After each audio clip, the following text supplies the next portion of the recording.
Many came from the inner city, refugees from neighborhoods in the Bronx, Brooklyn, and South Jamaica. Neighborhoods they saw changing and dangerous to live in.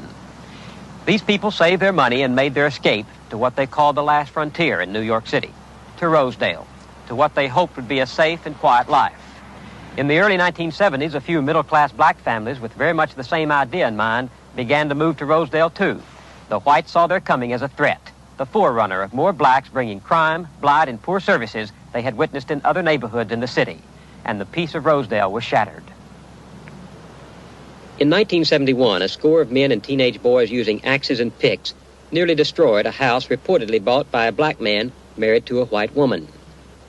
200 residents stood by and watched. Since then, more than 10 acts of violence have been aimed at the few blacks living in Rosedale. The tension escalated with the coming of the Spencers. In the summer of '74, Tony and Glenda Spencer bought this 7-room house on 136th Avenue. They came to New York from the West Indies after living in London. Spencer, a photo engraver in Manhattan, said they just wanted a good place to live. But some whites suspected them of blockbusting, of trying to force lower property values on Rosedale homes so other blacks could afford to buy here. Before the Spencers moved in, their house was set on fire with gasoline. They moved anyway. On New Year's Eve day a year ago, while the Spencers and their sons slept, a pipe bomb exploded on the porch and smashed through the windows of the house. Police said the bomb was intended to wipe out the family. Attached to the bomb was a note that read, "Nigger, be warned. We have time. We will get your firstborn first." It was signed, "Viva Boston, KKK." Down with the Nazis! Down with the Nazis! Down with Hitler, brother! We decided that we would come down here and do whatever we could to help the Spencer family, to help any family that wants to move into a neighborhood and something goes wrong. Somebody comes, bombs their home, burns them, tells them to go back to Africa or some other slur, right? We are outraged by this. This is something that someone dreamed up that we have to mingle. I don't really think that that's life. I think we have basic differences. Our lifestyles are entirely different. If I don't feel that I want to mingle with blacks, there's no law in the world that can make me. And this is the issue here. Mike Biggio, unemployed accountant, bought his house in Rosedale for his mother, now deceased. Biggio is one of 2 men charged with bombing the Spencer home. They were acquitted. They're afraid of losing everything that they've worked for. Why should they lose it? Because a black family moves in? That they should be afraid of losing everything they worked for? How would they lose it? How would they lose it? You tell me, how would they lose that? They'd say to you, there's going to be crime here. We've got crime by the firebombing and the pipe bombing that was projected by the whites on a black family. So there's crime right here. There's crime in all neighborhoods, so we're not going to bring any more crime. They'd say our property values are going to go down. It certainly hasn't, and it certainly does not go down.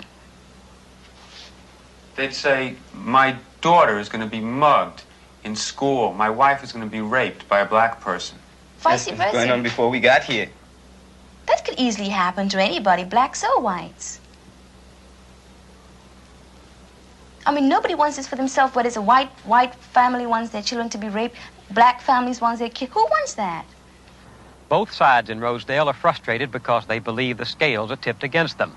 Friends of the Spencers point out that the 2 men indicted for the bombing were acquitted by an all-white jury.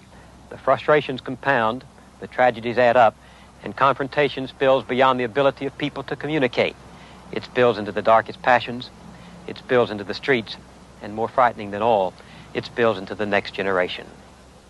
They shouldn't be here. People know that white and black people are never going to get along, so they should just stay apart, you know? Common sense. They just shouldn't try and get together because they just don't like each other, and they never will. It's the truth. What do you think of black people? I don't like them. Why? I really don't. Because I just think that they're always looking out to make trouble. They never want to be friends. It's the truth, man. They never want to be friends. If they see you on the block, if they see you walking down the block, they won't turn around and say, "Hey, you know, how are you?" and stuff. They turn around, "Hey, Honky, what's the matter with you, man? You got an ugly head." Every time a group of blacks get together, they want to help Rosedale with their problems. We don't need any outsiders helping us with our problems. We've been doing good enough for all these years we've been here, and we'll keep doing good enough. And we'll stay white, period. White on! White on! White on! White on. This is the thing. White on, everybody. Just like the other just like our other slogan, black is beautiful, but white is out of sight. That's all we got to say. They had right on, we got white on. Now we say we are white, and we are proud of being white. Hey, look. Let me tell you something. We all came into this country in plain English on the heels of our ass. The white ethnic American, that's Italians, that's Irish, that's Germans, that's Jews. Everybody that came into this country came in with nothing. And we got something. Nobody ever did me any favors. Nobody gave me anything. Anything I got, I worked for. These people want anything, and they don't want to work for anything. This is what they want. They come up from the South, they go on welfare. They come from Puerto Rico, they go on welfare. We're sick of paying for these people.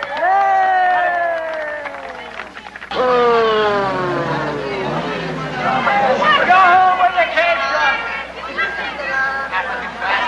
Professional blockbusters, that's what they are.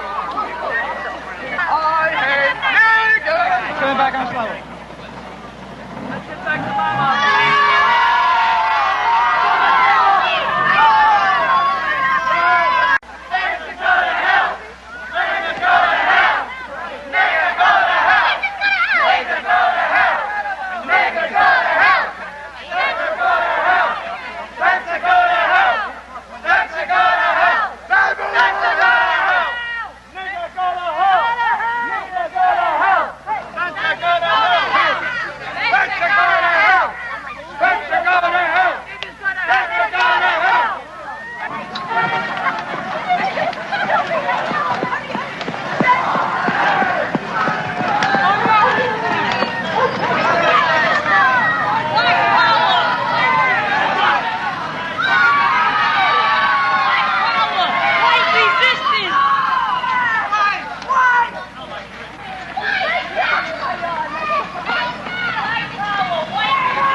Turn around, Yum. Hey, don't come back.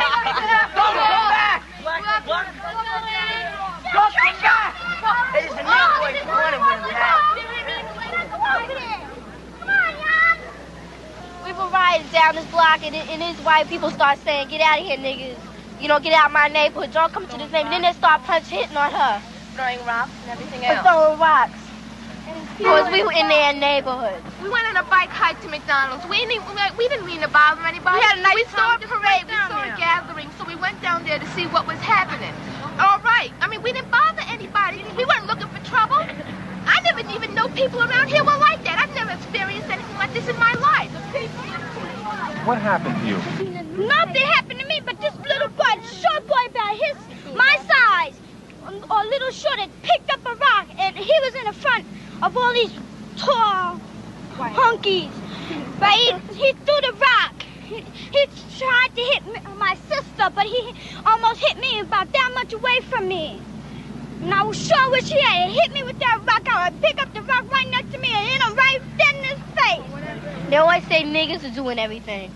They always say we're doing everything, right? We don't read it every time the white people come down the block. We don't push them out their neighborhood and throw rocks and start hitting them. We don't bother the white people around our neighborhood, but when we get in a white neighborhood, they just push us out. Yeah. Everybody with us, they said we're nothing, you know, they were a piece of dirt, dogs. I mean, that's the way you treat an animal. I mean, God, we're human beings. You don't treat other people like that. It's just wrong. Black, white, I don't care. A person is a person. Skin should have no bearing on how you treat a person. That's just wrong. I hate their goddamn guts.